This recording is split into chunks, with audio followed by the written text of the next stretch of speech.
All right, Shabbos, say good morning. Good morning. Let us begin by thanking all of our sponsors. To thank our Talmud Torah sponsor for the month of Shvat, Mrs. Selma Wolf, for dedicating all the Shem Drushos this month with immense gratitude for the refuahs from Hashem and the merit of a refuah for all of those in need, in the schus of our brave soldiers and the schus and merit Hashem of the return of all of our hostages.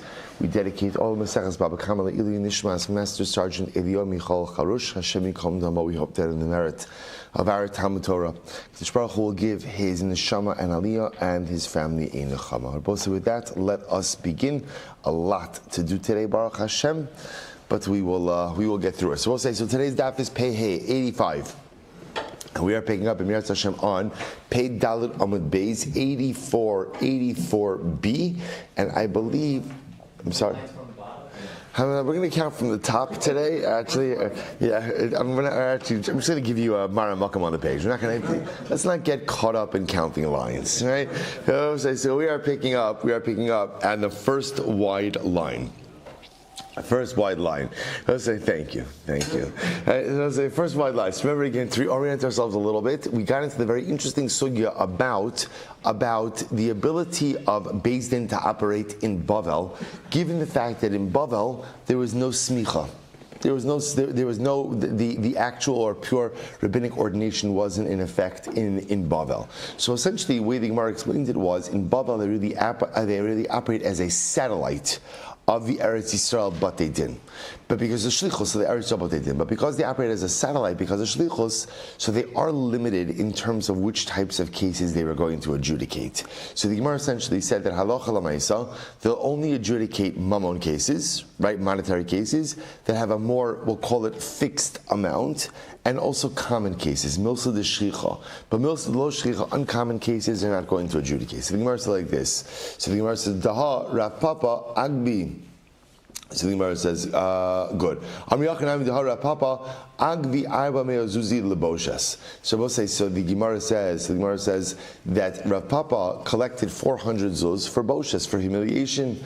Let's say Rav Papa the Shalach le Rav Chista Rav Nachman the Shalach le Chista. So we'll say, how could Rav Papa collect 400 zuz for boshes? After all, again, what about the fact that Rav Chista sent a message to Rav Nachman, or the Gemara says, "V'shalach le'chista chista knasa kamag misbababel." Rav Chista, you're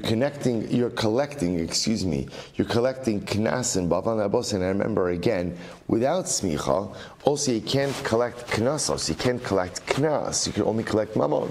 So how is Rav Chista collecting knas? Elaki avdin and shlichu sayu b'milsa d'shricha v'isbei chisaron kis. So I will say, what we're redoing now is we are redefining our parameters under which the Beis Din in Bavel operates. So when does Bavel collect money? Number one, it has to be a milsa de shchicha, something that is common. And number two, they only collect money when there is chisaron kis, when someone is out money. Right? In other words, that someone ultimately again has lost money. Then they'll go ahead and collect to make them whole. But something, even if it's common, but ultimately again there's no loss of money, or inami milsa de lo shchicha, or something uncommon, even if there is a loss of money, lo avdina shlichu sayu. Beis Din in Bavel will not go ahead and adjudicate that particular case. So now two new criteria. Number one, milsa de shchicha. Beis Din in Bavel will only get involved, number one, if it's a common case, right? A common case. And number two, that the victim has actually lost money. Now watch this. Let's plug in the formula. Hilchach. Adam ba'adam, therefore in damages, interpersonal damages, afagav the ispechisaron kis, even though again the victim has lost money, kevan de lo shricha lo abdina shlichu sayu. But says about this yesterday, that apparently Adam ba'adam, by damage of man against man, apparently is uncommon. See, even though again the victim has lost money, because it's an uncommon case, therefore the Beis Din will not get involved in it. Boshes, listen to this. What about payment for humiliation? Afagav the shchicha, even though again halacha l'maisa it's common. We'll say, isn't that interesting?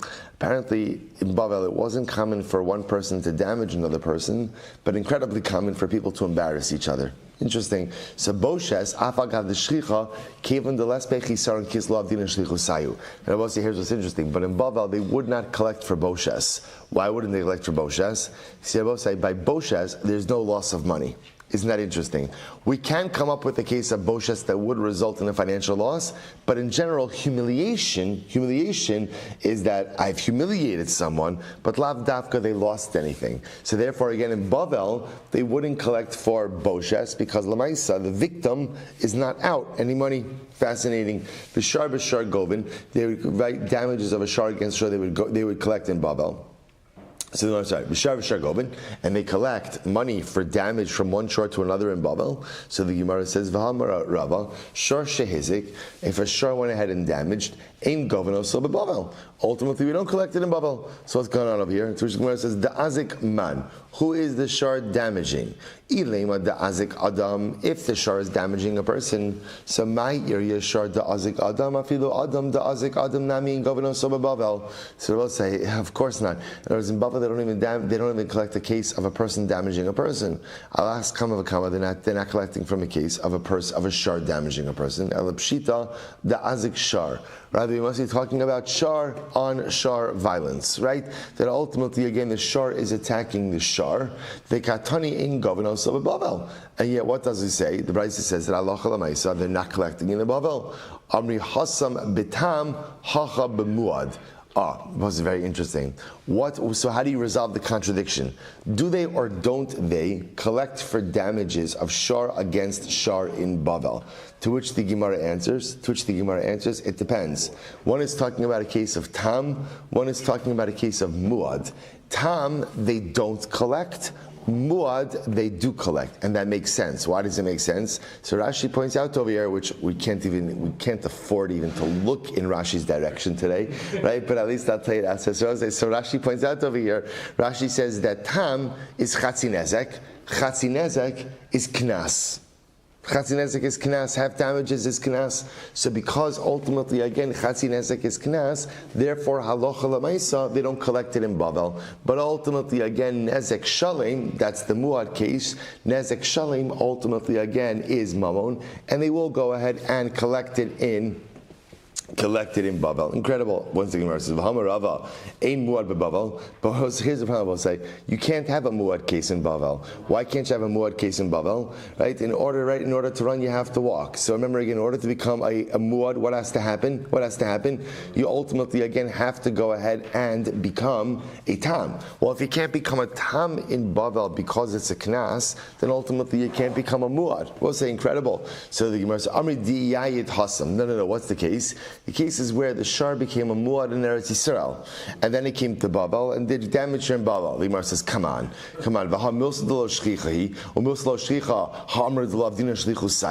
one second. Come on, say you want to talk about a milsad lo shchicha, an uncommon case? You're going to tell me now the case, the way we're setting it up, is that the animal became a muad in Eretz Yisrael, and then it came to Bavel as a muad? Come on, and we're going to start legislating for that kind of case. So the Gemara says, no, you're right. The asur rabbanan the hasam the adu hacha. It must be a case, I will say, of where there were dayanim from Eretz Yisrael who came to Bavel, who made the animal a muad in Eretz Yisrael.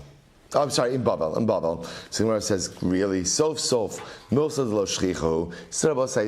That's also milsad lo shchicha. That's such a random and uncommon case. Va'at amrid milsad lo shchicha lo kavdin shchichu sayu. And you said that halacha l'maisa again, any uncommon case, the Beis Din in Bavel does not adjudicate. Elakika amar Rava. Rather, Rabbi say, when did Rava say ultimately talking about an animal that's a muad in Bavel? B'shein v'regel de muadin mitchila saninhu.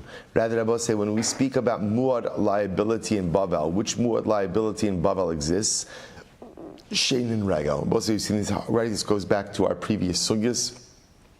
that we know that an animal is considered to be a muad for shein and regal from the beginning. From the beginning, that would be a case ultimately again that they would adjudicate in Bavel. So Rabbi says, so interestingly enough, the way the Gemara emerges is it appears that in Bavel, so just kind of what we have over here is that in Bavel they lack Elohim, right? In Bavel they lack expert judges with smicha. So therefore the only way that the Batei Din in Bavel operate is as an extension, as a shlichus of the, or as a satellite Beis Din of the Beis Din Eretz Yisrael. But with all of that, they're still limited in the scope of adjudication. And specifically, what will they adjudicate in Bavel? Only cases, number one, that are common, right? That are common and that are, well, I guess there's three criteria. Cases that are common, cases that are mammon, right? And cases where there is a defined loss to the victim. But if the case in question doesn't really meet those three criteria, then ultimately, again, Beis Din and Bava will not undertake it. Good. We'll say two das. Let's go back there. Tsar. So we'll say, remember again, the Mishnah spoke about tsar, payment for pain and suffering.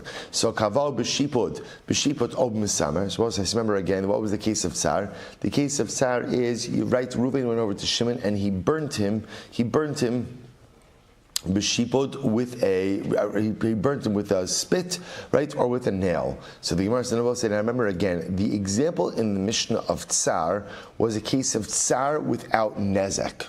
So pain without damages. What was that case? So for example, if you go ahead and you write Reuven burns Shimon on the fingernails. So there's pain, right, there's pain, but at the end of the day, there's not damage. Not damage. So the Gemara says, Tsar shlo b'makom nezek mishtalim. So you see from the Mishnah that you pay for tsar, you pay for pain and suffering, right? Even if what? Even if there is no damage. So the Gemara says, Man Tana, who is the Tana? Whose opinion is this? So the Gemara says, Amarava ben Azahi. It's ben Azai Disanyo. Rabbi Omer. Rabbi says, Rabbi Omer, Kiviyah ne'emra tchila. Ben Azai Omer, Chabura ne'emra tchila. So it's actually very interesting. So the pasuk in question is Kiviyah tachas kiviyah, which means a burn for a burn. Petza tachas patza, right? Literally an injury for an injury. Chabura tachas chabura. So chabura also translated as injury. We'll see the difference between a petza and a chabura. So they both say, so now the question is, which part of the pasuk do you begin to darshan from? So ultimately, again, Rebbe says, we begin to darshan ultimately again from kaviyah. Ben Azai says we begin to darshan from chabura. So by my pligi. So also, what are they arguing about? Rebbe savar kaviyah delespe chabura mashma. So Rebbe says kaviyah, a burn, right, means a burn without injury. Or without an injury, without damages. Mashma. So kasav rachmana chabura legaluye ela de kaviyah de ispe chabura in the lo. And it was according to Ben Azai.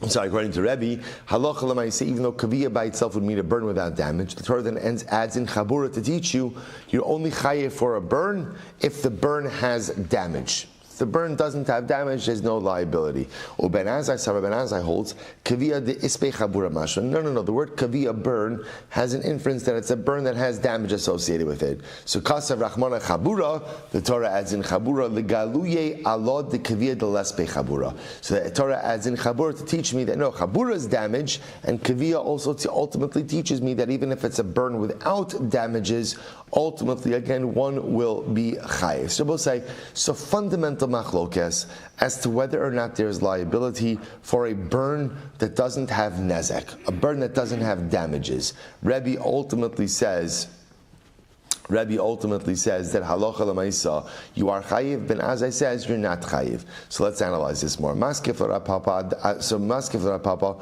Rapapa raises the kasha. Adarabba ipcha mistabra. The opposite would appear to be true. Rebbe Omer kaviyah nemra tchila. So Rebbe holds that we darshan kaviyah first. Savar kaviyah de ispe chabura mashma. He holds that tells you that it's a burn that has damages. Therefore, again, kasav rachmana chabura legaluye ele de kaviyah de lespe chabura. Ultimately, with the presence of the word chabura, that teaches me that kaviyah, you're chayiv for it, even if it doesn't have damages, even if it doesn't cause damages. Ben Azai says, chabura ne'amra tchila. We dash in chabura first. Savar kivan de lesbe chabura. Savar kaviyah de lesbe chabura mashma. He holds that kaviyah burn, makes it sound like it's a burn, dafka without damage. Kasav rachmana chabura legaluye alod de kaviyah de ispe chabura in lo. And ultimately, the Torah adds in Chabura to teach me that only if the burn comes with damages are you chayiv, but if the burn doesn't have associated damages, you're not chayiv. To which the Gemara says, right, in lo lo va'amaskana kaimi.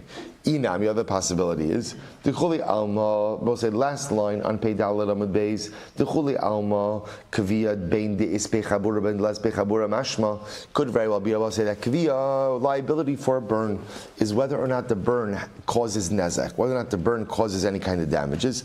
The Hacha, both like top of Pei 85a, the Hacha, Beklal Uprat Meruchakim Zemizek Kamiflagi. So we'll say over here, what's the machlokes? The machlokes is what do you do with a klal prat that are not immediately juxtaposed to one another in the pasuk, as the way this pasuk turns out.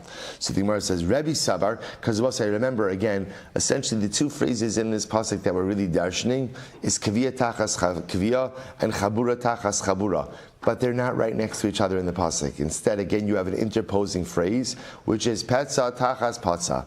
So how can you darshan a klal prat when the two phrases are not juxtaposed? So the Gemara says, Rebbe Savar, ein danin oso b'klal prat. Rebbe says, no, if they're not juxtaposed, you cannot go ahead and dan in a klalu prat. Ben Azai savar danin also a klalu prat. Ben Azai says you can. V'chi tema chabura l'Rebbe lamali. So according to Rebbe, what do you use the phrase chabura if you can't darshan for klalu prat? The Gemara says l'damim miserim comes to teach us ultimately again that there are other buckets of damages. Other buckets of damages. Okay, now we'll say, how do we paskin? So we paskin ultimately again that halacha l'maisa, there is tsar, even shalom b'makom nezek, that you could pay for pain and suffering, you could pay for pain even in a case where there is no actual damage. So for example, we'll see, hopefully we'll get to the Rambam today, but we'll see that this specific case of like burning someone on their fingernails, where there definitely is pain, but there's no damages, there would still be liability. Now, how we assess that is going to be a bit more complicated. So let's go back during the Gemara. Tsar. So the Gemara says, Omdin Kamma Adam Kiyotze Bazer Rotzalito. So we'll say, so if you remember again, the Mishnah said as follows. The Mishnah said, so this is all still in the same case, right? So Reuven goes over to Shimon and he burns him on the fingernails. So now we've established you have to pay tsar even shalom b'makom nezek, even when you haven't caused damages. So now what's the $1 million question? How do you assess that? So the Mishnah said, what did the Mishnah say? Omdin Kamma Adam Kiyotze Bazer Rotze Lito Lios Mitzdarkach. So the literal lashon of the Mishnah is how much would you have to pay a person to subject themselves to that kind of pain? That's what it sounds like, right? So in other words, somebody came over to you and says, okay, how much money would it take to allow me to burn you on your fingernails? Right? Name your price. So it sounds like that's the amount of money that ultimately, again, Reuven has to pay Shimon. So also let's analyze this. So tsar b'makom nezek heichi sheminan. So I will say, so first of all, in a case of tsar b'makom nezek, so in a case where literally again there's pain and there's damages, how do you assess that? So the Gemara says, Rabbi Shmuel, Omdin Kamma Adam Rotze Lito Liktoa Lo Yado. So okay, so we ask, how much would a person be willing to accept to have their hand cut off, the arm cut off? What would be your price? So the Gemara says, we're at a very vulnerable time in a capital campaign now. So all of these questions take on different, 2.36 million, right? So it's like this. So it says, Liktoa lo yad, Liktoa lo yado, lo tsar lechudehu, hakula chamisha dvarim ikar. Now, I'll say 1 second. So first of all, the act of cutting off your hand, so first of all, that doesn't just involve tsar, right? That's not just tsar, that's all the buckets of payment. In other words, right, remember again, the loss of a limb is not just the tsar payment, right? There's sheves, there's ripui, there's boshes, there's nezek, there's a whole bunch of stuff over there. So the Gemara says, "Ode Bishop Tani Askinon," and we'll say furthermore, are we talking about a fool? We'll say the Gemara presupposes that there is no price that a person would be willing to accept for the loss of a limb. A person just wouldn't. In other words, it's illogical. It's illogical. The impact that would have on a person's life is not worth whatever amount of money they could potentially glean from it. So the Gemara says, so that can't be the formula. Ella, liktoa yado hakitua. So also rather, maybe it means like this. Let's say a person, Rahman al-Islam, has a situation where essentially their hand is already effectively cut off. Let's say a person has a limb that's not usable. Right? So now again, the hand already is unusable. So how much money would a person accept to have it amputated? Okay, so I'm not losing the effectiveness of the limb because the limb essentially is not effective. So how much money would I accept to have it cut off? So the Gemara says, Yadak tuanami lo tsar lechudeika hatsaru boshes ika. Dikseifa lemilsa lemishka mibsaro lemishaji leklavim. So I will say, even in the case of, let's say, an arm that's not usable, lemaisi again is still not only a tsar payment. There's a boshes payment, right? What's the boshes payment? What's the embarrassing payment? So first of all, it's embarrassing for a person not to have a limb, and also to see their limb cut off and then thrown to the dogs for consumption. The idea over here is the embarrassment involved in having a discarded limb. So there's both. So remember, we're trying to figure out a case of just tsar. And the point the Gemara is making over here is using this formula that you've come up with. It's never just tsar. Ela omdin Kamma adam rosalita liktoa lo yado hamuchtav lemalchus bein sam l'sayif. So Rabbi says, so again, listen to this formula. We assess, we'll say, let's say a person was already guilty of a crime, and their punishment was the malchus was going to cut off their arm. Right? So I will say, so now, what's the shaila? The malchus is going to cut off, we'll call it Ruvain. The malchus is going to cut off Ruvain's arm by just lopping it off with a sword, which is pretty painful. So we'll say, so now how much would Ruvain pay, how much would a person pay to have like an anesthetic, so to speak, right? To have a more humane amputation. So how much, in other words, the arm is getting cut off regardless because Ruvain's been condemned from the Malchus. So how much would a person pay to have the arm removed in a non-painful fashion versus having it removed in a painful fashion? Lo shakel mitzar nafshe ela umdin kama adam rotza litain. So the Gemara says once again, Amri hachinami lo shakel umitzar nafshe. Well, say still a person wouldn't willingly subject themselves to that. It's still not a fair question. Ela omdin, rather here it is. Here's the formula. Ela omdin kama adarotze litin liktoa lo yado hamuchtav lemalchus bein sayif b'sam. So the Gemara says like this. Rather, what's the formula? The formula is that I will say once again, if a person had to have their arm amputated, right? So again, and it was going to be amputated with a sword. So how much would they give? How much would they give? Ultimately, again, not receive, but how much would they give in order to have the amputation done in a less painful manner or in a painless manner? So the Gemara says, if that's the case, haylital it shouldn't say how much would they accept, rather it should say how much would they give. Amravuna Braid Rav Yoshua lital ze mizeh mashen. Lital ze mizeh mashen nasan zeh. What it means is, I will say, remember we're referring to the amount of money that a person would take from the damager. So in other words, I will say, how much money would the victim take for the damager? The amount that he would pay in order to have a painless amputation. So I will say, interestingly enough, this seems to be how the Gemara concludes that. How do we assess tsar without nezek? So again, assuming that a person was going to lose his arm, right? That was a fait accompli. So ultimately, again, how much would he pay to have it removed in a non-painful fashion? And that amount that essentially both say, it's the amount that you'd be willing to pay to save yourself from tsar. That's tsar. Fascinating. So the Gemara says as follows: Ripui hiko chayv raposo. So I'll say, by the way, and that I will point out. That's actually how the Rambam paskins, even though we don't have time for this. Perak Chovel Mazik, Perak Beis Halacha Yud. The Rambam says, Kamma Adam Rotze Litain, Bein Liktoa Lo Ever Ze B'Sayif, O Liktoa Oso B'Sam, Im Gazer Alav Hamelech Liktoa Yodo O Raglo. Omdin Kamma Yesh Bein Zela, Zel Mushayim Mazik. So that's it. In other words, that Halacha L'Maisa, the Rambam codifies this. That what's the definition of tsar? We look at again, if a person had to lose a limb, it's going to be cut off regardless. How much money would you pay? Would you be willing to pay in order to have the limb removed in a painless fashion versus a painful fashion? And that is the amount ultimately again that we call tsar. Ripui. So we'll say, remember again, there's also a payment for doctor bills. You injure someone, you have to pay their doctor bills. So ripui hiko chayiv l'raposa. So we'll say you go ahead and you injure someone, you chayiv pay for their doctor bills. So Tan Rabbanon alu bot smachim machmas hamake v'nistera hamake chayiv l'raposa v'chayim litin lo demei shifto. So we'll see now an interesting case. Reuven injures Shimon, and as a result of the injury, ultimately again Shimon gets infection. Smachim literally again are sores.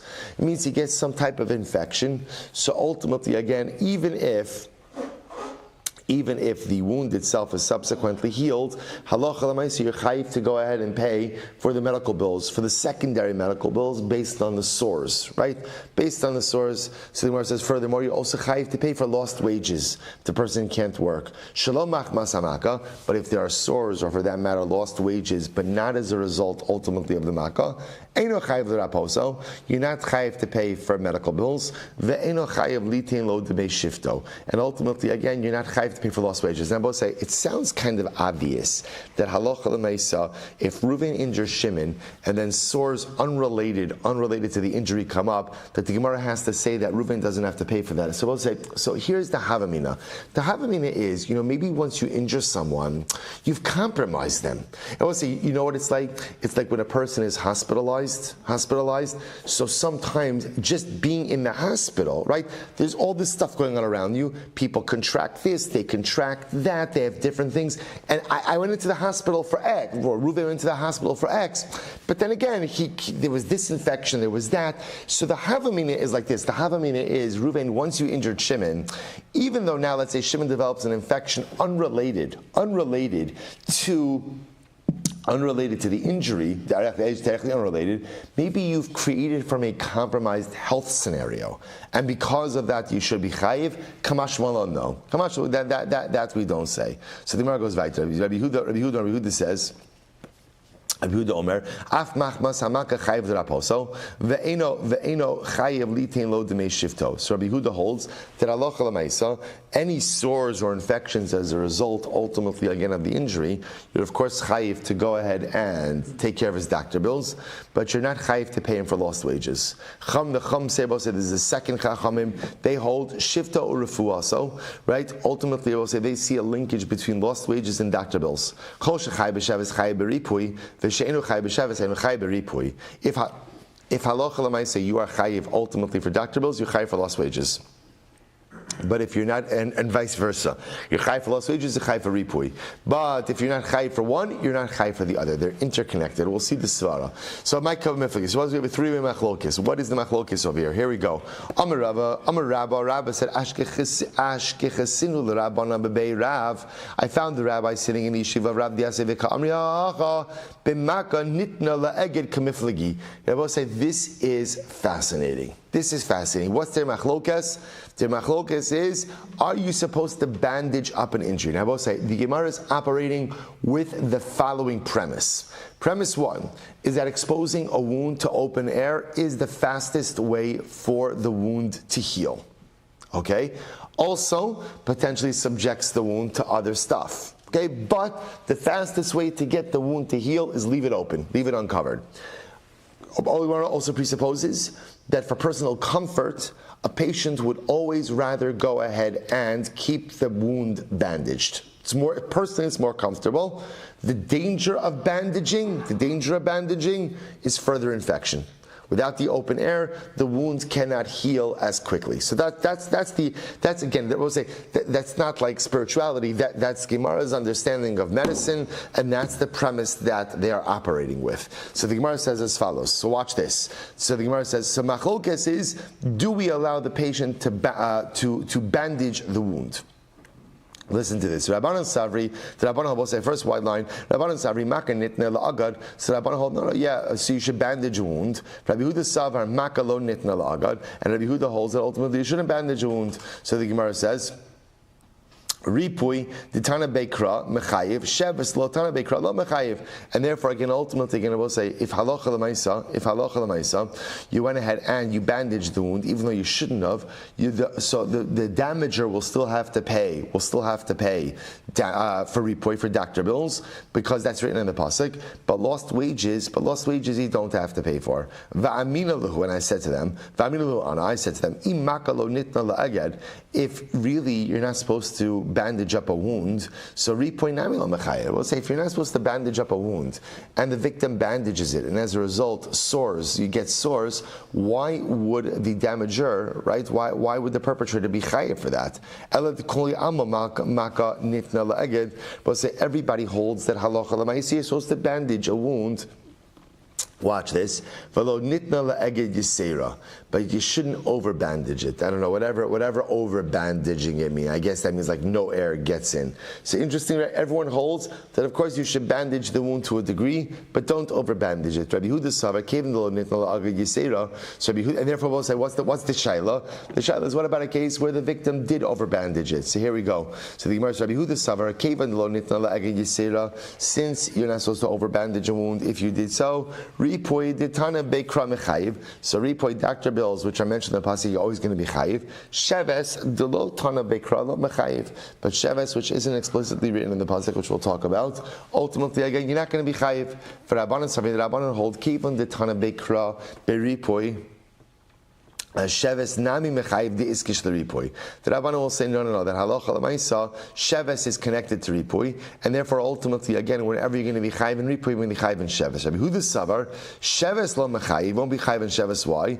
The mi'ata rachmana rak, because I will say ultimately again the Torah has the phrase rak. Rak is an exclusionary word. L'shalo machmas hamaka hu da'asa, and the word rak ultimately again I will say the Rabbanan say that rak ultimately comes to teach you that for any type of ripui that is not associated with the actual damage itself, you're not going to be chayv. According to the second Rabbanan, Rabbi will say, right, who link sheves and ripui. And they say anytime you're chayv in sheves, chayv in ripui. The chol she'enu chayv in sheves and chayv ripui. Ripui detana bekra lamali. Why do I need the ripui in the pasuk? Mi ba'ilei lichid detana Rabbi Shmuel. They need it for the following halacha. We'll say the sanya. The Rabbi Shmuel Omer. The pasuk says, or say the Rabbi Shmuel says, v'rapo yirapei. Ultimately, again, we'll say the pasuk says, v'rapo yirapei. Why the double lashon? Mikan shenitan rishus l'rofe l'rapos. Rabbi say the double lashon gives permission to the doctor to heal. Rabbi say an incredible gemara. What's the havamina? The havamina is Hakadosh Baruch Hu makes you sick. If Hakadosh Baruch Hu makes you sick, who says that we have the right to intervene? Hakadosh Baruch Hu, right? This one who makes me sick. If Hakadosh Baruch Hu wants to make me better, he'll make me better. Who says that anyone has the halachic right to intervene? So Rabbi say, so that's the double lashon of v'rapo yirapei.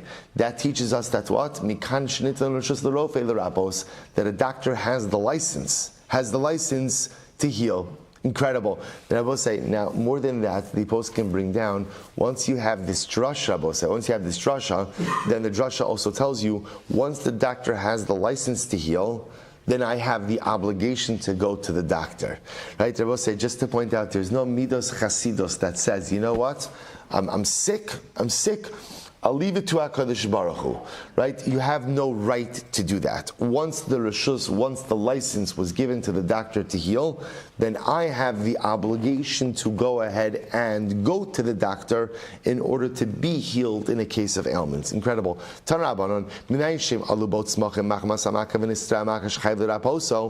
I'll say, how do I know that if halacha l'maisa Reuven injured Shimon, right? And ultimately, again, as a result, Shimon sprouts infection, even though subsequently, again, the wound was healed. How do I know that halacha l'maisa, Reuven is obligated to pay for any secondary medicinal intervention that's needed because of the infection? So the Gemara says, "V'chayav liton shifto." Furthermore, again, Reuven is also obligated to pay Shimon for any lost wages as a result of the injury. Tamalomar rak shifto yitain v'rapo yirapei. Says, you might have thought that Reuven would be chayiv even for any infections that come about even not as a result of the injury. Tamaloma rak. Therefore, the pasuk says ultimately rak, which teaches damager is only chayiv for any type of infections as a result, ultimately again of the injury. Rabbi Yossi, Rabbi Yehuda Omer, af machmas hamake pater. Even if there is infection that comes about as a result of the makkah, you're going to be pater. Shneimar rak, because we'll say he darshans rak. So we'll say it's interesting. So ultimately, again, Rabbi Yossi, Rabbi Yehuda says you only chayiv for the injury itself. Any subsequent infections that come about as a result of the injury, you're not chayiv for. Very interesting shita. Why? Based on rak. Rak is an exclusionary or limiting word. So the Gemara says, very interesting. Others say, af machmas hamake potter legamre. They will say ultimately again, even machmas hamaka you're going to be potter. Kirabanan basrai. This will say v'ikadamri af machmas hamaka potter misheves. Others say what he means is if even machmas hamaka you're going to be chai, you're going to be potter from sheves. The chai beripui kiman whose opinion is like that kavua. Ultimately like his father. So we'll say so. Essentially, what we have over here is a very interesting machlokas. Let's go with what everybody agrees on. What everybody agrees on is that when Reuven injures Shimon, Reuven is going to be chai to pay doctor bills. That's called ripui. We'll say after that, now what happens if there's infection caused by the injury? That's a machlokas. That's a machlokas. What happens if there's lost wages caused as a result of the injury? That's a machlokas. So essentially, and we'll resolve all of this, but essentially, halacha l'maisa, the only thing that everyone agrees on is that Reuven injures Shimon, right? He needs medical intervention. Reuven yechayiv to pay. That's ripui. Beyond that, right, resulting infections, resulting lost wages, bless you, but right, that ultimately again subject to machlokas. Hold on, we'll resolve it in Mirat Hashem. Let's go weiter. Amar Mar. So we'll say you might have thought that you'd be chayiv even for infections, not as a result of the injury. Tamalomar rak. Shalom machmas. So the Gemara says shalom machmas hamake ba'ikra. So say I don't understand. Why do I need a pasuk to tell me that infections not caused by the injury I'm exempt from? That's kind of obvious. Right? We'll say, can you imagine? Right? Reuven injures Shimon, and then right. So now Shimon goes ahead. He breaks his arm. So now Reuven's obligated to pay for the casting of the arm. Right? Coming out of the doctor's office, so Shimon trips. Right? And breaks his foot. So is there a havamina that Reuven? I mean, the truth is, if you have a good personal injury attorney, right, you may actually be able to make this case, right? But lamaisa, again, is there a havamina that Reuven's chayiv for that? So the Gemara says, now you're telling me I need a pasuk to teach me that if infections come up not resulting from the injury, you're pater. The Gemara said, really? Like I actually need a pasuk for that? Shalom achmas hamaka ba'ikra. Amri ma shalom achmas hamaka. Both say, so you're right. What does it mean when we talk about injuries that are not direct, that are not a result, infection? That's not a result of the injuries. Kidisanya. Here we go. Hari sha'avar al divrei rofei. Both say, watch this. Let's say, right, Shimon is ill, and Shimon goes to the doctor, and the doctor gives him instructions. And what happens? Shimon doesn't listen to the instructions. Va'achal dvash. He went ahead and he ate honey. O kol minei mesika, or sweet items, right? Mipnei shedvash v'chol minei mesika kashan l'makeh. So let's say, so apparently when one has an injury, a chabura, right, some type of like physical injury, apparently again, I will say, remember this is Chazal's understanding of medicine. So apparently again, eating sweet items is not healthy for you. So let's say a person just right, Shimon has a sweet tooth. He just simply can't stop himself. He eats it, and as a result, the injury is exacerbated. V'hela makaso. Gargusani. So we'll say, and the Makkah developed Gargusani. Now we'll discuss what Gargusani is in just a moment. So we'll say, so now just here's the case, right? So Reuven injures Shimon. Shimon goes to the doctor. Right? So obviously Reuven's chayiv to pay for the doctor bills. The doctor bandages up Shimon, all right, if you're allowed to bandage up, right? And he goes in and tells Shimon, okay, here's the rules. No sweets for 2 weeks. Right? What happens? Shimon leaves the doctor's office, decides to treat himself to a chocolate bar. Right? So now as a result, what happens? He develops an infection. So you might have thought now Reuven is chayiv to go ahead and pay for the to treat the infection. Talmud Lomar rak. So therefore, we'll say. So what's interesting about this, right? We'll say the infection is a result of what? What is the infection a result of? the injuries, right? But it was brought about because of Shimon's failure to comply with doctor instructions. So in that case, you might have thought maybe Ruvain should be chayiv. Why? Because at the end of the day, had he not injured Shimon, so Shimon would not be in this predicament to begin with. Kamashma lo no. Kamashma, we look at this as really Shimon causing this because of failure to heed his physician's instructions. And therefore, again, Ruvain is going to be pater from any further medical intervention over here based on rak. Rak is an exclusionary phrase, so you're not chayiv in this case. So the Gemara says, by the way, my gargusani, what's gargusani? Amrabaye ne'asa krichta. It's very helpful. Ne'asa krichta means a decayed limb. So apparently, again, if you have an injury and you go ahead and you eat sweets, so apparently it sounds like it causes almost like a decay, like a sepsis type of situation in that limb. Okay. But bottom line is, it goes without saying that if Reuven injures Shimon and now he has to pay for Shimon's doctor bills, and Shimon develops some totally unrelated infection, of course Reuven is not going to be chayiv for that.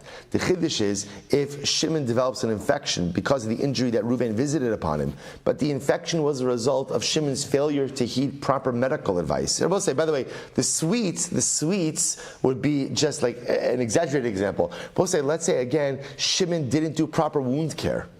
He didn't do proper wound care. And as a result, now again, he has another medical complication. Reuven can say, hey, that's not on me.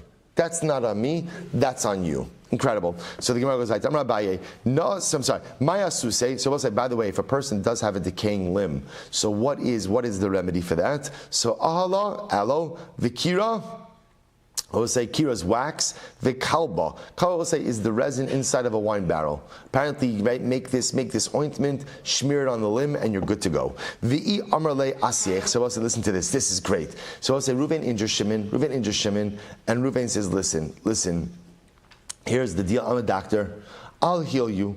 Right? Instead of me paying out of pocket for your medical healing, come to my office, I'll heal you. For a small copay, I'll take care of everything, right? So the Maisa again, he says, I'll take care of it for you. So Amrlei, so Shimon has the right to say, Damis alai ka'ari arva. You, in my eyes, you are like a crouching lion. In other words, no thank you. No, thank you. I don't want you to. So it's very interesting. So Shimon, the victim, has the right to refuse that. Even though Reuven is a physician, Shimon has the right to say, I'm sorry, but you are my damager. I don't want you to be involved in my medicinal healing. My sina asya demagin. Both say this is incredible. Demagin. So I'll say ultimately, what happens if Shimon says, listen, my brother's a doctor, and he'll do me a tov, he'll do me a favor. Let me bring him in to heal you for free. So I'll say this is incredible. Amrlei asya demagin. Magin shava. A doctor who heals for free is usually worth that same amount. I will say it's actually a very profound idea. That ultimately, again, and right, we all have this, right? Because there are many wonderful doctors, some of whom are in this room, some of whom my family constantly calls, like Dr. Gladstein. Right? So you ask doctors for favors, and they're wonderful and they're great. But say it's just an important yesod as well that when someone does something professionally, ultimately, just understand they have every right, and they should charge for their service, because Lamaise again, this is their parnasa. So you have to be nervous. You have to be nervous about anyone who always performs their professional service for free. Right? You just have to be a little bit nervous about that. The Gemara says a doctor who is always willing to work for free may be worth exactly that and nothing more. Very interesting. So we'll say, now watch this. This is incredible. So now let's say Reuven says to Shimon, okay, you know what? I feel really bad. I want to bring you, this doctor I heard about. He's overseas. He's the best in his field. Also, I want to bring him to heal you. So the Gemara says, Amrale asya richika eina avira. A faraway doctor has the ability to blind an eye. Now, what does that mean? The expression is like this. You see, the interesting part about people who live far away is that they come in, they do what they do, and then what? They go home. So the problem is when a physician does not have to face his patients each and every day, there's a concern that maybe he's not going to be as careful, because Lamaisa, anyway, hey, I'm going home. I'm never going to see these people again. So therefore, again, Shimon has the right to say, I don't want to. Heich havli lididi va'ana masila nafshay. So Rabbi say, what happens if now we're switched? So Rabbi say, it's very interesting. So therefore, halacha l'maisa, there's victims' rights over here, right? The victim has the right to say, I don't want this kind of doctor, do want this kind of doctor. So now Rabbi say, watch this. What happens if the victim, Shimon says to Reuven, do me a favor, give me the money, and I'll take care of my own refuah. Right? I don't want you involved. I don't want you involved. Just give me a refuah payment and I'll take care of it myself. Amarle, pashata benafshecha, I'm sorry, havli deva anamasi nafshe. Amarle, pashata benafshecha, v'shaklis minay tfei. So Reuven has the ability to say, ultimately, again, I'm concerned that you're going to end up taking too much from me. Right? We don't know how much it is yet, so I'm going to take too much. For Amarle, Kotes Ali make it, so ultimately it's fine. So let's settle on an amount. Amarle, Kol Shekin de Pashata Benafshcha v'Karile Shar Hamazek. What's going to be the problem if we settle on an amount? So again, this is fascinating. Reuven has the right to say to Shimon, I'm nervous that you're not going to get the right treatment. Maybe you'll pocket the money, right? Not get the right treatment, and then I'm going to look bad. Why? Because people know that I injured you, and when they see that you're not healed from your injury, it's going to reflect poorly. I mean, people are going to think that I'm shirking my responsibilities. Meanwhile, you pocketed the money, right, and didn't go for the correct medicinal healing. So the Gemara says, Tana, the kulan mishtalmin b'makom nezek. So we'll say, so again, Sefer, interestingly enough, again, we'll see, we don't have time for the Rambam right now, but we'll see the Rambam. Sefer will have like this very delicate dance that it almost sounds like what happens over here by Ripui is that Shimon goes to the doctor, Reuven's got to pick up all the bills, right? So the same way that Reuven doesn't have the right to say to Shimon, listen, come to me, I'm a doctor, or I'm going to find you a doctor, right? Or go to this guy. Reuven is right. Shimon has the right to choose his own doctor, but Shimon also doesn't have the right to say to Reuven, just give me a payment and I'll take care of my own healing, out of concern that maybe Shimon, the victim, is going to be derelict in that process, and it's going to make Reuven, the damager, look bad. Incredible. Let's go weiter. So the Gemara says, Tana, the kulan mishtalmin b'makom nezek. Rabbi say, interestingly enough, you still pay ripui, right? You still pay doctor bills, even in the case of damages. So we don't even know this from Amar Rav Zid Mishmei Rava Amar Kra Petza Tachas Patza Litain Tsar b'makom nezek. So that phrase teaches us that Allah Chalamaisa, you even pay tsar, you even pay pain and suffering, even makom nezek. To which Gemara says Hami Bayale. We need that. We'll say Amadeus. All right, we're getting there. So, Haimi Bayale will say, the rabbos shogeg kamezid va'ones kiratzon. We'll say we're going to see later on, ultimately again, that drasha is necessary to what? To teach me that halacha lamaisa, you're chayiv for shogeg like you're chayiv for mezid and ones kiratzon. Imke ne'emar kra petza bepetza, my petza tachas patza. Why does he use that lashon? Shmamina tarti to teach you both of these halachas. So we'll say, Pabashvein the Rava Amar kra for rapo yirapei. The pasuk says rapo yirapei litin refuah b'makom nezek. So we'll say, essentially, what we're trying to show over here is that all of these, we'll call it secondary payments, also apply in scenarios where there are damages. So Rapo Yirapeh teaches me that even where you're paying nezek, even where you're paying damages, ultimately again you still have to pay ripui. You still have to pay for medical bills. So the Gemara says, why Rapo Yirapeh? Haimi Baili l'chiditana, but we need the Rapo Yirapeh for a different drasha. What's the drasha?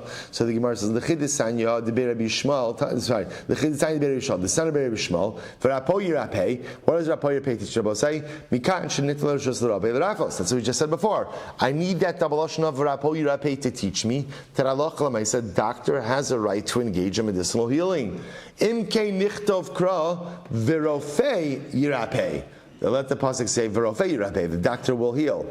The Gemara says shmamina. So we'll say, why does it say v'rapo yirapeh? Shmamina litein refuah b'makom nezek. So we'll say the double lashon teaches me that even when you're paying damages, so we'll say, what's the havamina? Let's remember again. Let's go back to the Mishnah for just a second. How do you assess damages? Remember again. How do you assess nezek? Do you remember? How do you assess nezek? We look at what the person is worth when they are whole, if they were sold as an eved. We look at what they're worth now if they were sold as an eved with their injury, and the difference between those two, that's nezek. I might have thought that nezek is an all-encompassing payment. All-encompassing payment. And maybe you only pay these other things like ripui and sheves when what? When there's no nezek. when there's no nezek. But if you're paying nezek payment, that's like an all-in payment. Kamash Malan, the Gemara is saying, no, even where there's nezek, you're still going to pay ripui. Where do I know that from? The double lashon of Rapo Yirapeh. Shmamina litin refuah b'makom nezek. But one second, I still need Rapo Yirapeh to teach me that a doctor has a right to heal, to which the Gemara says, "V'achati mibayle lechida amron lemisni ba kra beripui imkein lema kra o rapo o yirapei." If that's the case, then just use the same double lashon. My v'rapo yirapei. But say, what does it mean when it says v'rapo yirapei? Shmamina litain refuah b'makom nezek, to teach me that even if you're paying nezek, you're still chai for ripui. So both say so incredible. Saloch l'maisa. So far, both say we have ultimately again refuah b'makom nezek. Good. Umichlal. So both say what this sounds like is that there could be a ripui payment, right? A medical, doctor bill payment, even in a case where there is no nezek. So the Gemara says, well, what's that case? Shelo b'makom nezek heichim mishkachas la. So heichim mishkachas luhu tsar. So both say, now both say, so ultimately again the Gemara says like this. The Gemara says like this. So let me read that once more. So now the Gemara says like this. So now, in all of these cases, the fact that you need the drashas to ultimately teach you that these payments apply, shelo b'makom nezek, indicates to us that what? That they could occur shelo b'makom nezek. So the Gemara says, tell me how these cases could come up without nezek. So the Gemara says, tsar kidiktani. So we already saw how tsar could come up shelo b'makom nezek. So the Gemara says, tsar kavo b'shiput o b'samer afilu al tzipar no makom shina osei chabura. So both say, so tsar b'makom nezek, that's easy. We saw that before. How do you have tsar b'makom nezek?